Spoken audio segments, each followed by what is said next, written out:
In this lesson, we'll be looking at the following points: sections, position numbers, why sections are important, and teamwork. Let's start by asking, what are sections? Each restaurant is divided into sections of tables. If you look at the floor plan or seating chart of a restaurant, it shows where each table is situated. Basically, it's a map of the restaurant. The tables are grouped into sections of 3 or 4 tables that are usually close together. A waiter is then assigned to a section. These are the tables they will be serving during service. Each table is given a number to help you and your colleagues easily communicate and deliver service to the table. For example, if you need a colleague to top up water at a table, you can say, "Table 1 needs water topped up." If the table didn't have a number, you'd have to say something like, "The table next to the table in the right corner by the window needs topping up." By that time, you could have done it yourself. Now let's look at position numbers. Just as each table is given a number, each seat at a table is also given a number. This is so that you know which dish is for which guest, and your colleagues can also know. If you ask a colleague to help you deliver plates, and you say, "The lionfish is for Mr. Phillips on table 3, he might not know who Mr. Phillips is, and won't know where to put it when he gets there. But if you can say, "Lionfish, Mr. Phillips, table 3, position 2, they will know exactly where to place the dish. To assign position numbers at your establishment, pick a major feature in your dining room and make the seat that is closest to that feature position 1. Then, count the remaining chairs clockwise to assign numbers to the rest of the table.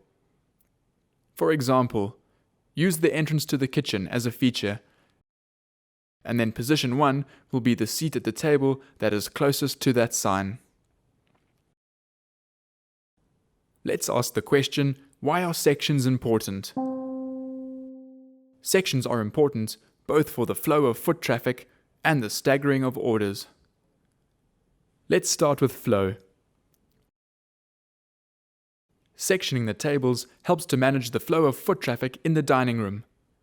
If you look at this floor plan, imagine a waiter had one table here, another here, and another here. He'd be running around like a headless chicken, trying to attend to all his tables, and his colleagues would be doing the same. But by having all his tables in one area, he simply needs to move from one area to the back of house and back. No knocking into other waiters or constantly walking past other tables and sections. Now let's move on to staggering. By grouping the tables into sections, the reception head waiter can rotate the seating the guests in the different sections as they arrive. You don't want one waiter to have 4 tables at the same time in their section, and other waiters having no one to serve in theirs. Rather, the seating is rotated and staggered, so that if there are 6 parties arriving at 7, they are assigned to different waiters.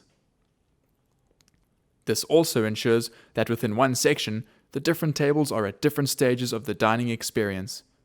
Some guests have just ordered, while others are receiving their meals and others are just about to finish their meal. The waiter can then give proper attention to each table at the different stages. Imagine if all the tables' food was ready at the same time and the waiter had to deliver them all. That would be a mess. So instead, the sections are staggered. Finally, let's finish off with teamwork between sections. Your section is obviously your main responsibility. You must look after the guests in your section and ensure that they have everything they need. You are their guide through the dining experience. But this doesn't mean that the other sections aren't also your responsibility. Whenever you walk through the dining area, you should visually check the tables in other sections to ensure that there are no empty plates to clear or glasses to fill. If a guest signals to you, make sure that you approach them. Never ignore a guest, and never ever tell a guest or a colleague, "This isn't my section," or "It's not my responsibility," because it is your responsibility to see to it that all the guests at your establishment are happy and have everything they need. Let's take a look at a practical example.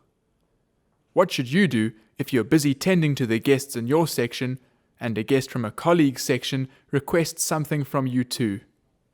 Should you A. Politely ask the guest to wait until their waiter comes around to help them? B. Inform that section's waiter of the guest's request? Or C. Try your best to tend to all the guests? If you do A and ask the guest to ask their waiter, they will feel uncared for and neglected. And if you do C, try to do everything yourself, you may very well end up disappointing all the guests. But if you chose B, to hand the information over to your colleague, you can continue to serve your guests and your colleague can look after their guest's request. Good luck putting into practice what you have learned.